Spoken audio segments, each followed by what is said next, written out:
اعوذ باللہ من الشیطان الرجیم بسم اللہ الرحمن الرحیم۔ السلام علیکم بچوں، کیسے ہیں آپ سب؟ امید ہے آپ سب خیریت سے ہوں گے۔ آج ہم آپ کو حضرت صالح علیہ السلام کا قصہ سنانے والے ہیں۔ آج کی اسٹوری کا نام ہے اللہ کی اونٹنی۔ تو شروع کرتے ہیں آج کی اسٹوری۔ بہت عرصہ گزرا، شام کے نزدیک سمود نام کا ایک قبیلہ رہتا تھا۔ اللہ نے اس قبیلے کو پتھر تراشنے کا ہنر عطا کیا تھا۔ وہ پہاڑیوں کے بیچ رہتے تھے اور انہوں نے ان پہاڑیوں کو تراش کر ان میں اپنے لیے گھر بنا رکھے تھے۔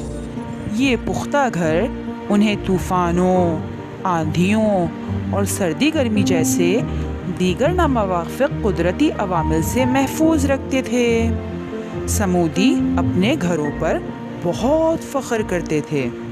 اللہ نے انہیں بے پناہ دولت بھی عطا کی تھی اور وہ تعداد میں بھی کثیر تھے۔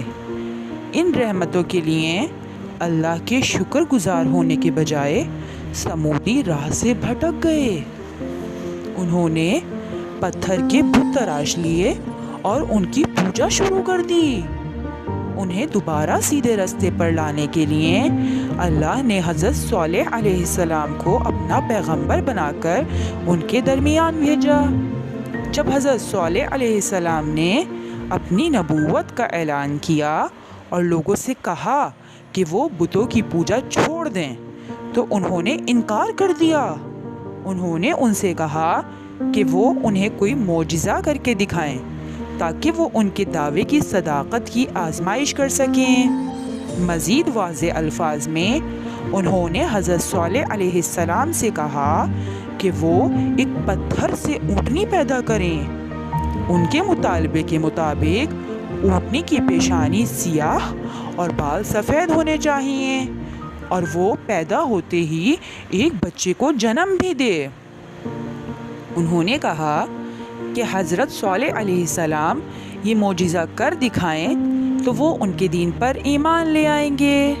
اللہ تبارک و تعالیٰ نے حضرت صالح علیہ السلام کو حکم دیا کہ وہ سمود سے عہد لے لیں کہ وہ اس اونٹنی کو کبھی بھی ضرر نہیں پہنچائیں گے۔ حضرت صالح علیہ السلام کے کہنے پر سمود نے یہ عہد کر لیا۔ حضرت صالح علیہ السلام نے اللہ سے دعا کی اور یکایک پتھر شک ہو گیا اور ایک اونٹنی نمودار ہو گئی۔ یہ سمود کے بیان کردہ حلیے کے عین مطابق تھی۔ اس نے فوراً ہی ایک بچے کو جنم بھی دیا جو جسامت میں اپنی ماں کے برابر تھا۔ پھر ماں اور بچہ نزدیکی جنگل میں چرنے لگے۔ اس معجزے کو دیکھنے کے بعد بھی زیادہ تر سمودیوں نے ایمان لانے سے انکار کر دیا۔ انہوں نے کہا کہ حضرت صالح علیہ السلام نے کسی جادو سے کام لیا ہے۔ تاہم ان کے سردار نے حضرت صالح علیہ السلام کا دین قبول کر لیا۔ اونٹنی وہاں رہنے لگی۔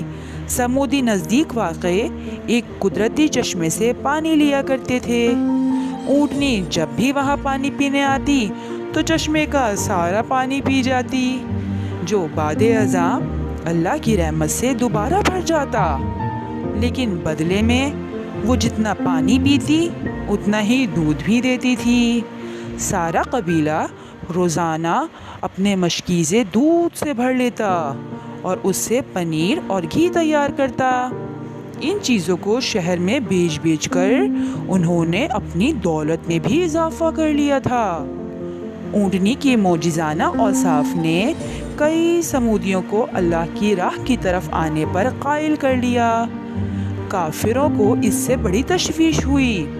لوگوں کو اللہ کے دین میں داخل ہونے سے روکنے کے لیے انہوں نے اونٹنی کو قتل کرنے کا فیصلہ کر لیا۔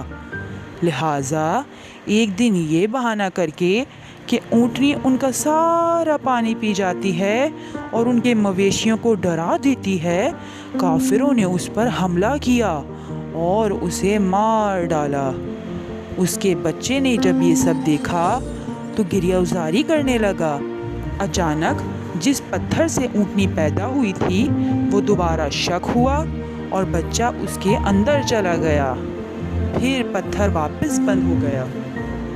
حضرت صالح علیہ السلام نے کافروں سے کہا کہ انہوں نے اللہ کے بھیجے ہوئے ایک بابرکت جانور کے خون سے ہاتھ رنگے ہیں اور انہوں نے اپنا عہد توڑ ڈالا ہے۔ اب 3 دن بعد اللہ کا قہر ان پر نازل ہوگا۔ پہلے روز ان کے چہروں کے رنگ زرد ہو جائیں گے، دوسرے روز ان کے چہروں کے رنگ سرخ ہو جائیں گے اور تیسرے روز سیاہ پڑ جائیں گے اور پھر وہ سب ہلاک ہو جائیں گے۔ کافروں نے پہلے تو ان پر یقین نہیں کیا، لیکن جب پہلا دن طلوع ہوا اور ان کے چہرے زرد پڑنے لگے تو حضرت صالح علیہ السلام کے الفاظ کی صداقت ثابت کرنے کو یہی کافی تھا۔ شدید خوف و ہراس کے عالم میں انہوں نے 2 دن مزید انتظار میں کاٹے۔ جیسا کہ وعدہ کیا گیا تھا ان کے چہرے پہلے سرخ پڑے اور پھر سیاہ ہو گئے۔ انہوں نے آہوزاری شروع کر دی، مگر اب اس کا کوئی فائدہ نہیں تھا۔ اللہ کے حکم پر حضرت جبرائیل علیہ السلام نازل ہوئے اور اپنے ساتھ ایک تباہ کن زلزلہ لائے۔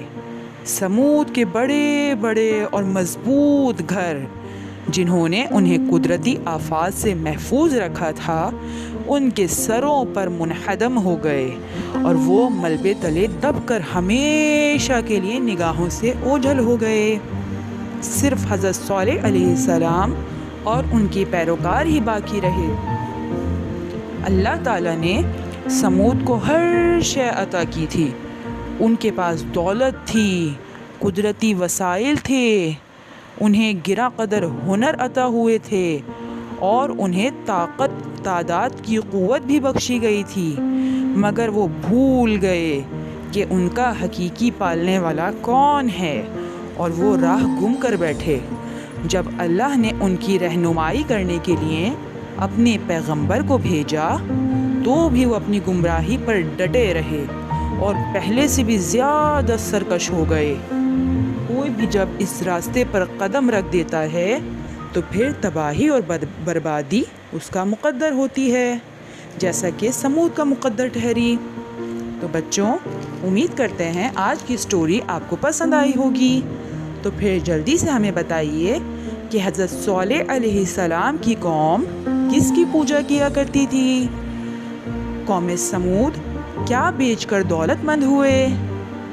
قوم سمود نے اونٹنی کے ساتھ کیا کیا؟ تو بچوں، جلدی جلدی اپنے جواب ہمیں وائس میسج کے ذریعے ہمارے دیے گئے نمبر پر سینڈ کر دیجئے۔ بہت شکریہ، جزاک اللہ۔ ہم بہت جلد حاضر ہوں گے ایک اور نئی سٹوری